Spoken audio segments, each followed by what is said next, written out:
याद रखो, ध्यान जहां जाता है जीवन वैसा ही बन जाता है। अगर ध्यान फूल पर है तो तुम्हारे भीतर खुशबू आएगी।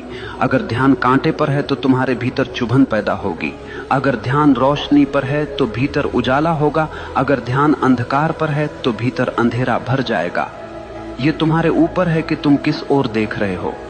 जरा एक उदाहरण सोचो। दो आदमी बाजार से गुजर रहे हैं। एक की नजर सड़क पर गिरे कूड़े पर है।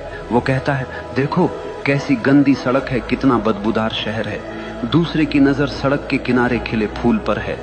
वो कहता है, वाह कितनी सुंदर खुशबू है, कितनी प्यारी धूप है। दोनों एक ही जगह से गुजरे, लेकिन दोनों की जिंदगी का अनुभव बिल्कुल अलग रहा। फर्क किसमें था? सिर्फ ध्यान में। जीवन में भी यही होता है। तुम्हारे चारों तरफ अच्छाई भी है, बुराई भी है, रोशनी भी है, अंधेरा भी है, प्यार भी है, नफरत भी है, लेकिन तुम्हारा ध्यान किस पर है यही तय करेगा कि तुम्हारी जिंदगी कैसी होगी।